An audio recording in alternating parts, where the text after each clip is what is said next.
Welcome to my channel.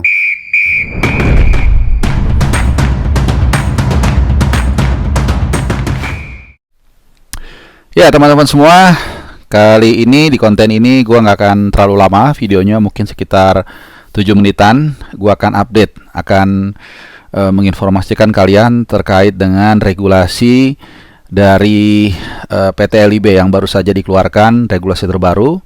Dan juga perubahan-perubahan yang terjadi setelah dilaksanakannya. Ini lamar resminya nih, ini infonya langsung dari orang PT LIB, yaitu RUPS tahunan dan RUPS luar biasa PT LIB. Nah, ini tentunya operator Liga Sepak Bola Profesional Indonesia, baik Liga 1 dan Liga 2, baru saja menyelesaikan meeting tahunan lah gitu ya, meeting rutin, dan ada beberapa keputusan yang akan gue paparkan ke kalian. Kali ini gue nggak akan beropini sama sekali, mungkin sedikit ya, tapi gue akan menyerahkan ke kalian soal kebijakan ini seperti apa, dan ini sudah terkonfirmasi langsung dari sumber di LIB. Tentunya ini murni produk jurnalistik, jadi gue akan menyajikan tanpa akan gue sedikit pun memberikan opini. Sedikit aja lah, mungkin sedikit nggak apa-apa ya. Oke, yang pertama, kita urutkan dulu ya. Jadi Liga 1 nanti akan resmi bergulir pada tanggal 8 Agustus 2025 dan dijadwalkan berakhir bulan Mei 2026. Jadi ini 1 bulan sebelum Piala Dunia.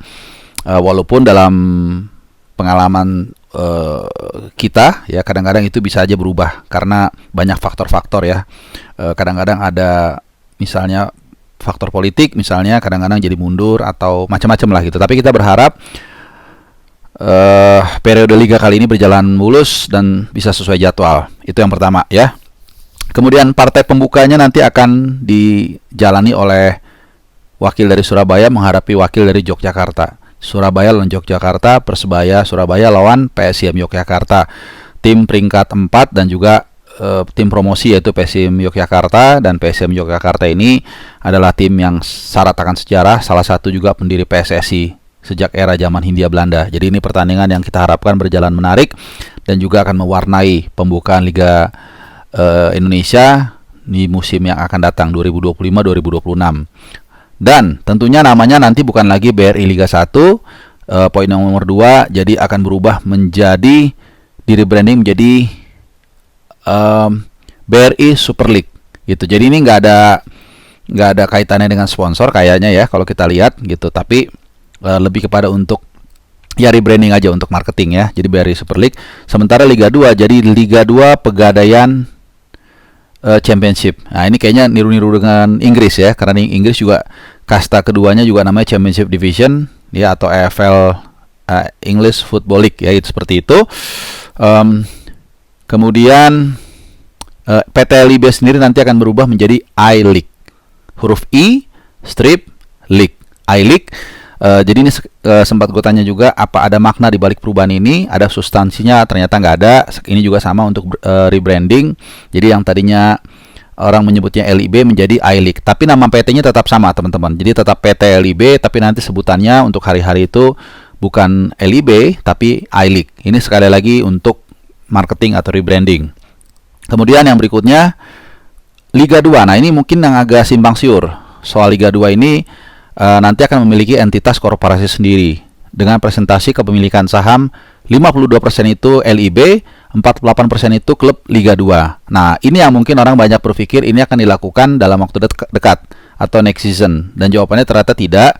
Menurut informasi yang gue terima langsung dari teman di LIB, perubahan ini akan butuh waktu dan proses, akan mengundang juga stakeholder dari Liga 2 dan kemudian yang lain-lain. Belum nanti mungkin secara hukum gue kurang paham ya, mungkin ada perubahan, ada ART-nya. Jadi proses ini paling tidak akan terjadi di next season, yaitu perubahan korporasi atau operatornya itu bukan LIB, walaupun nanti itu di bawah LIB. Jadi nanti anak perusahaan dari PT LIB itulah yang nanti akan tersendiri memegang Liga 2. Nah, ini gue bisa beropini atau menganalisa, mungkin ini akan biar supaya lebih fokus.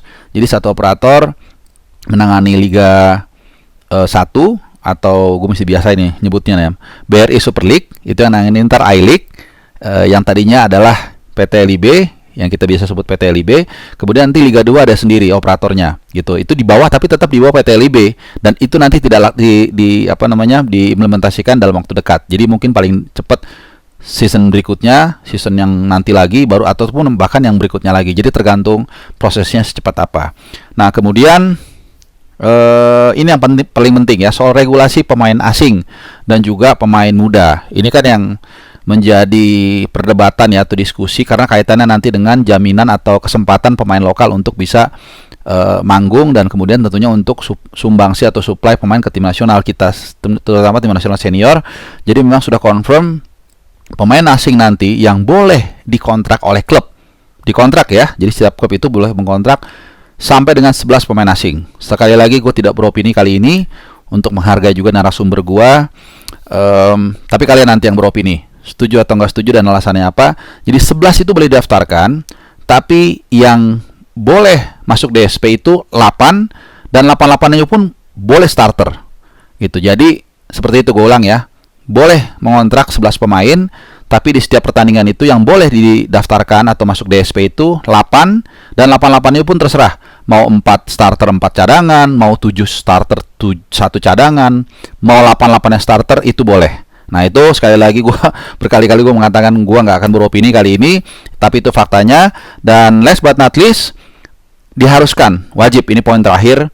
Sebenarnya ada satu lagi tapi nggak terlalu penting lah. Itu soal soal komisaris ya, itu nggak penting, yaitu pemain U23. Harus ada satu pemain U23, tentunya pemain Indonesia, wajib didaftarkan 5 pemain. Jadi setiap klub itu harus punya 5 pemain ke kelas U23, dan nah ini ada dannya nih, dan salah satunya main minimal 45 menit setiap pertandingan gitu. Jadi minimal setiap klub harus punya 5 nih pemain muda U23, dan setiap pertandingan satu dari pemain tersebut minimal harus main 45 menit paling sedikit.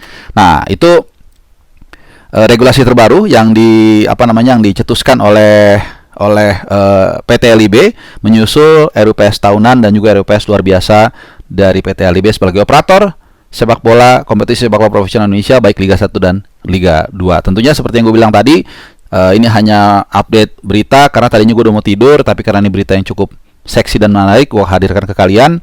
Itu udah selengkap-lengkapnya, gue udah dapat sebenarnya tadi informasinya secara gamblang, tapi kemudian gue konfirmasi lagi dari sumber dari DLIB, jadi sudah confirm, dan gue kembalikan ke kalian. Silahkan kalian menilai, setuju, nggak setuju, atau apapun, feel free untuk menilai. So, teman-teman semua, itu aja sedikit update dari gue. Terima kasih sudah menyaksikan video ini. Sehat selalu buat kalian dimanapun kalian berada. Hati-hati di jalan, terutama di sekitaran Jabodetabek yang sedang sering turun hujan. Dan terima kasih sekali lagi buat dukungan kalian. Adios.